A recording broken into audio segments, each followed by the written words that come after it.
I'm Sue Emmis. I'm the Artistic Director of the Regional Theatre Young Director Scheme. We're often asked advice in terms of how do you become a director, what are the progression routes, what should you be looking out for, who you should be working with.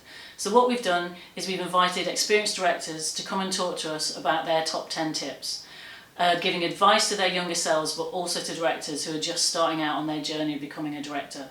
We really hope you enjoy them and find them useful. My name is Madeleine Kludje, but loads of people call me Maddie.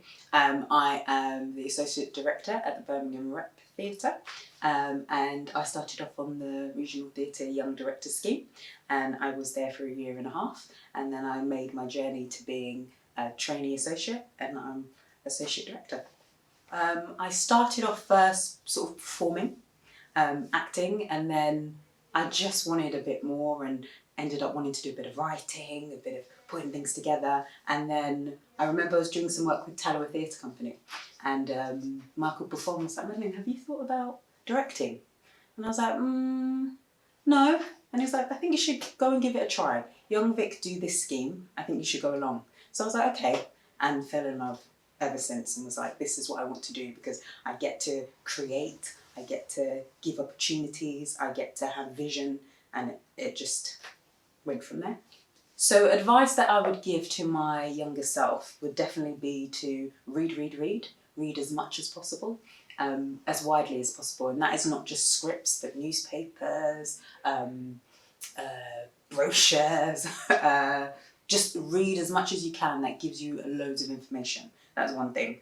Another thing that probably anyone you'll meet will tell you that I love a notebook. And I'm always writing. My head is always in a notebook. And one of the things I think, which probably became a safety blanket, as Roxana Silbert will tell you, is that always writing everything. You don't need to write everything. I think sometimes it's a bit of a safety blanket to do that. And then you miss things that are happening. So one thing is just let the notebook go. It will be okay, even though I still hold on to it, but you can let it go. Another thing I would say is take risks, because I think I never like to call mistakes, but they're all lessons learned. And sometimes actually in the beginning of your career, it's better to experiment and do different things because, you know, most people won't get to see it, but you get to try out things and learn about your process and learn about what you're interested in. So that's one of the things that I would definitely say. I would say that one thing I learned, I can't remember who I learned it from actually, which is really bad, but keep a little black book of actors and directors and designers, and it's all in there so that when you see something and you're like, oh my gosh, that was so great, you can make a little note so that you can always go back to it. And one of my rules as well that I always do is whenever I see a production, no matter how good or how bad, I always buy the programme because it's something that I can keep, and then when I'm looking through and I can't remember a particular actor or I can't remember, I can look at the programme and I go, oh yes, I remember that one. And I always put a little star on the ones that were my favourites and ones that I learnt something from. So that's always like a really good note. Speak up. So one of the things that I learnt, I guess because you wouldn't know it, but I am quite a quiet person who loves to observe, but sometimes in being in a room, sometimes you might be around quite some big voices or what you would consider to be really important people that you admire, and sometimes you can end up fading into the background. So one really good note that I got from another assistant director who said to me, just when you don't have anything to say, just think of three things, and just find your moment to ask, whether it's a question or a clarification of something, because it just helps to give you that confidence in the room to speak up. And so in the beginning when I'd be really like, oh, I don't want to say anything, I just think of three things, I'll write it down and then find my moments when to say that, and it helps to build your confidence in that room. So that's what I would recommend my younger self. And tax. Make sure you become aware of tax, because you don't know about it, you don't have your UTR number, and then all of a sudden there's jobs and you can't go for it because you don't have one. Make sure you know about tax. And a good note actually that director Liam Steele gave me was, I'm not promoting any cards or stuff, but he said get a particular card. For him it's a Monzo card, and anything you do to do with theatre or work, you do it on that card so that by the end you print it all out and that's all your paperwork done. Rather than you having to go here and there and get receipts, do it all on one card. In terms of a self-care way as well, you've got it all done, and then when it comes to 31st, you're not panicking. So that's another thing to my younger self.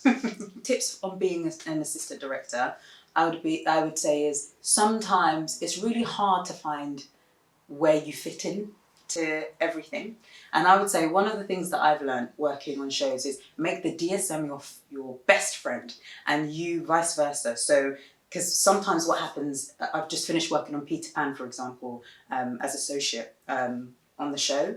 It's a massive show, 19 people flying, big set changes, and you sort of have to split yourself in between two different rooms. So if there's line cuts, I take down and the DSM is in the other room, then I find her later and we sit down and I go, okay, this was cut, this was cut, this was cut, and vice versa, she'll do it for me. So then you become really good friends. So then when it comes to the show and it's too long and we've got to make cuts, I can go to her and speak to her about things, and what I would say in terms of like creative team as well, value them, because then when I have to cut stuff, I'm like, what do you think might need to be cut? Well, this isn't working. In a nice way, she'll say, this hasn't been working a few shows, so maybe this is something that might need to be looked at, or this, that and the other. So I would say as an assistant, make the DSM, make sure you have a really, really good relationship with your DSM. Another one I would say is try and anticipate things.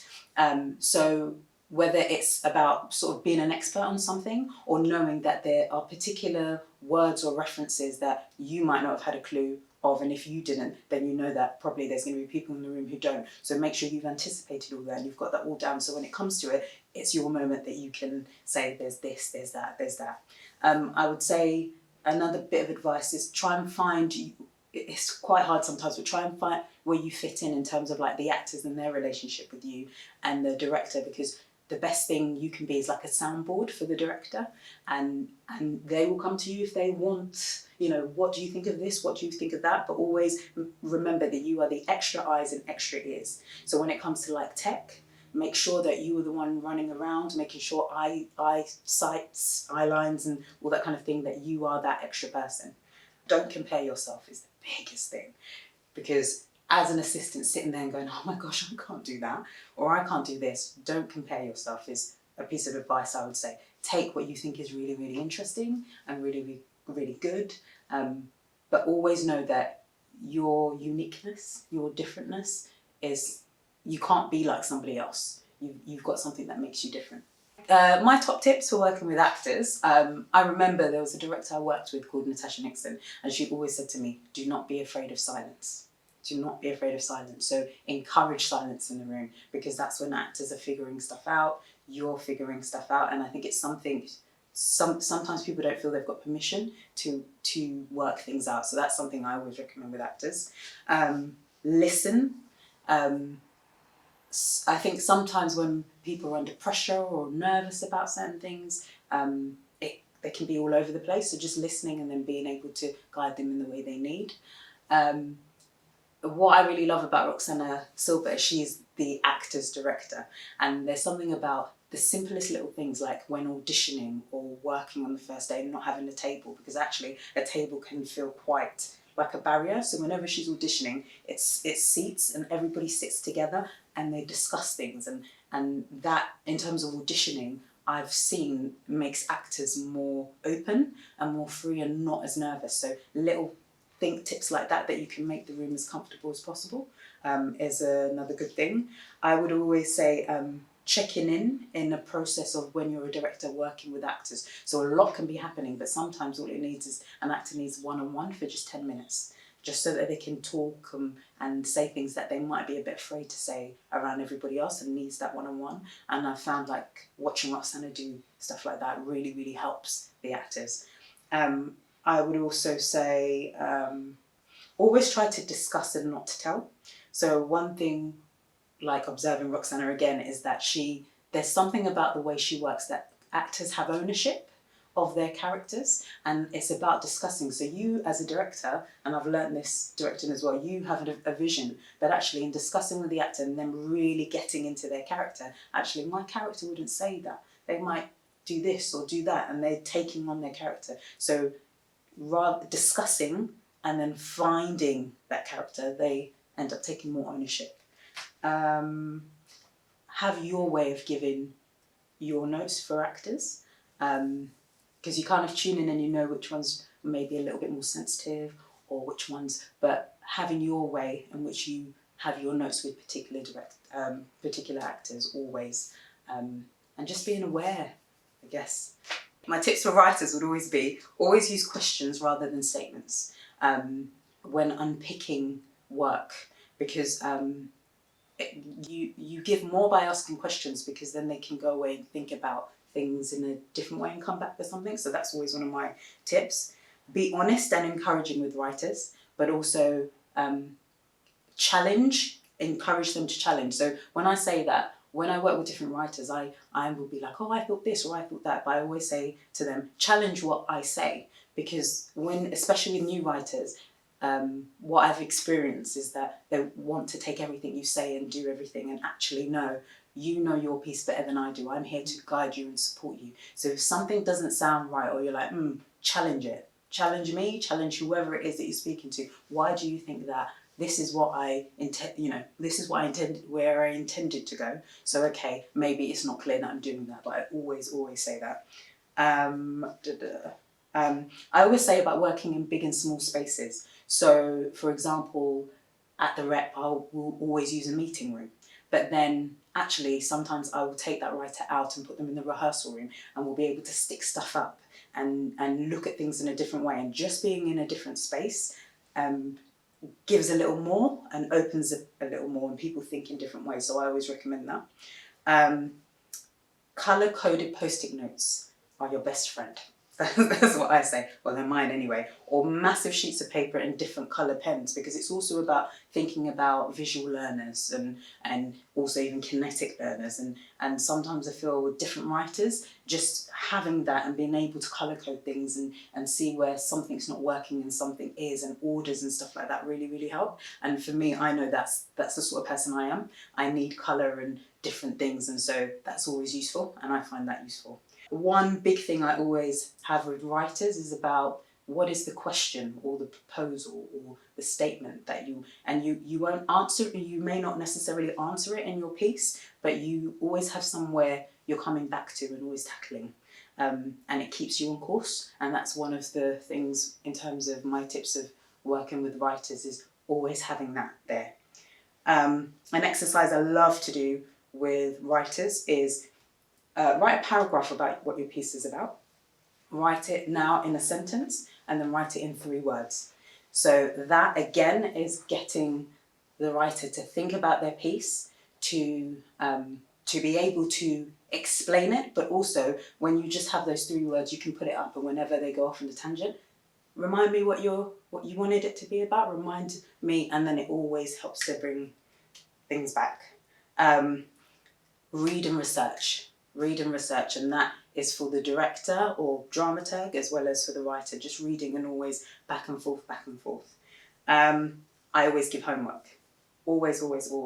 So we've worked on this piece, so right now I want you to go away and think about this and think about that. So for you as a director or dramaturg working with a writer, it's always coming with different exercises that you can work with, that you can give to that writer, so that they're always thinking and they're always pushing and they're always trying to work, is one of my big things. And that also helps in terms of you as the director or dramaturg when you're planning. So, okay, we need to get here, we need to get there, we need to get there. So, yeah. And then my last thing, which I do with actors as well, but also with writers, is actioning. I always find it useful, because when a writer actions, then they're like, I don't understand why I put that line in, because it actually doesn't do anything. So that all also helps as well. So those would be my tips. Tips with working with creative team or designers, I would say make sure you value them. I always like to work in a sort of collaborative way, and so I always like people to feed in, because actually the stage managers, the designers have probably been doing it a lot longer than I have, depending on who I'm working with, and so actually problem solving with them is really, really good. So that's something I always say. And encouraging feedback. Always talk about how you like to work.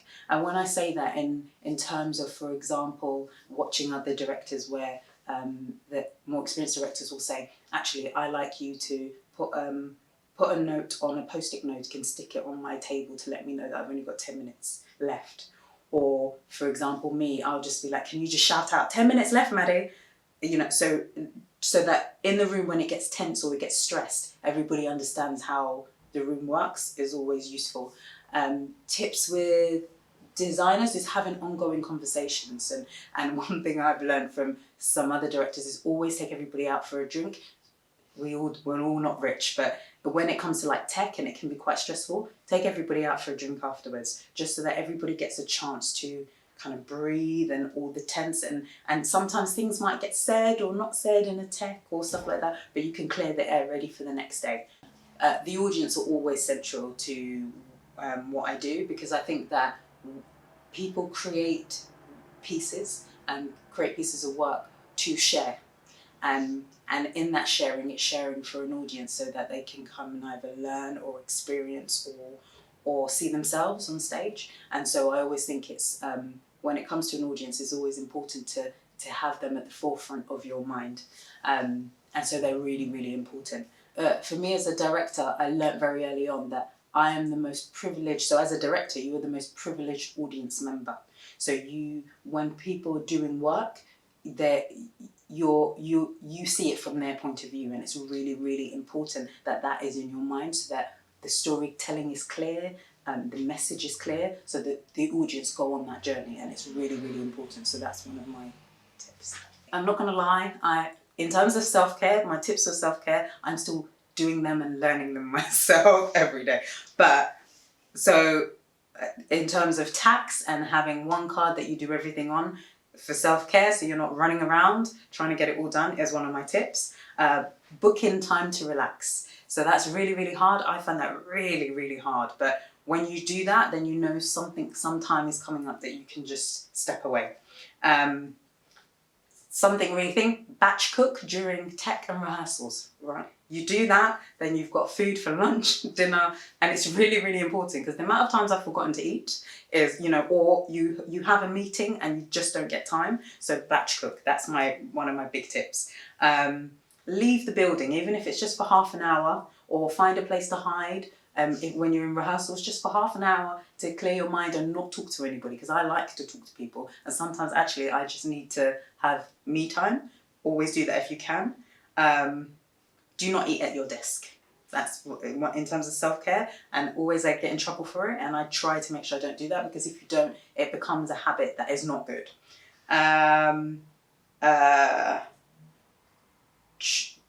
Exercise for stress if you can, or do something that you can just let out stress, because I think sometimes you find yourself in situations that can be really stressful, or someone really upsets you and they don't mean to, but find a way, go and do a little bit of boxing, or throw a ball, or, in Birmingham they have this room where you can smash things. You pay to smash things, I know. So if you can do something like that, have someone non-theatre that you can offload to, that you trust, whether that's a partner, parents, because sometimes it's just good to talk things out. And I think that's, people always say to me, it's just a show, and it's like, no, but it's more than that. We're trying to change the world, but but sometimes just having someone you can offload to, that you trust, that it's not going to go any further, and you can just kind of think your thoughts and clear them, and then be like, okay, I can go back tomorrow and I understand, is really, really important. I would say be organised. Create healthy habits at work. So if it's that, okay, at 8 o'clock my phone is going, I'm not going to touch my phone, I'm going to do an hour read of a script or something, and then I'm going to go to bed. Just certain habits, because they always say if you do something 21 times, then it's likely to stay as a habit. So those are some of the things. But most importantly, try and find balance. It's hard because we love what we do and we give everything to it, but we also can't give our best if we're always tired and stuff. And I'm learning that as well, guys. I'm learning that as well. So, yeah.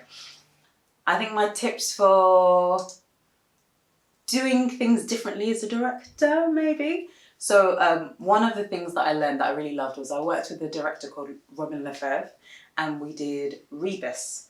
And in the beginning, because he took over for Roxana, and in the beginning he said to me, Madeleine, I'm a man from Scotland who's never read Rebus. Okay, I've never read it. However, I'm directing this piece, and you know why? Because if I can direct it and understand it, and people understand it, that means I've done my job. And because he said that, I then went and directed Brummy Iliad.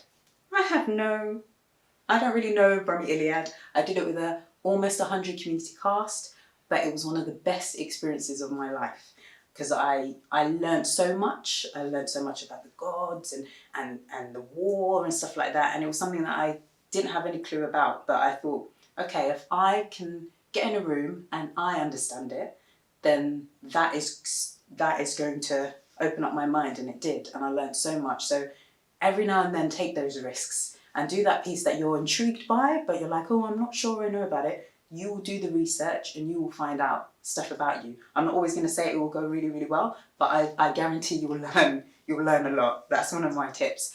I think having a peer, another tip would be about having your peer group within where you work, I think is really, really important, because I think when you create your team, or you have that peer-to-peer group, when it comes to like what I like to do in terms of when I'm working with writers, when maybe a couple of drafts in, I like to invite people in to sit and listen and give feedback. And they're only people within a tight circle of my peers that I trust, who, whether they're a movement director or another director or so. And what happens is you get those creative minds in a room who are your sort of safe group, who will unpick things with you and ask questions, and it's a safe environment for that writer as well. And I think that's really, really important, because then you can bounce off ideas with them.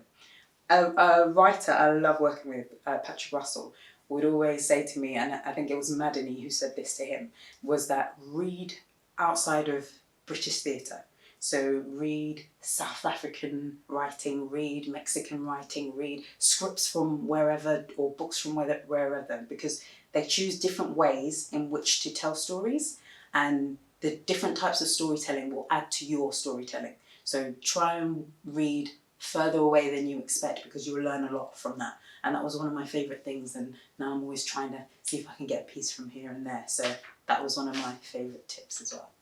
The measure of success for me is that I love what I do, even when I have a bad day. So there's moments I walk through the halls of Birmingham Rep and I'm like, it's 8 a.m. I love my job, and I will sing down the. So the fact that for me, the measure of success for me is that I can live off what I earn, I can be creative every day, and also I'm one of these people, I love to travel with my job and stuff like that, so that I don't have to sit at the desk all day. I can actually, and I'm interacting with people all the time. So that's how I've measured my success, that I get to do what I love.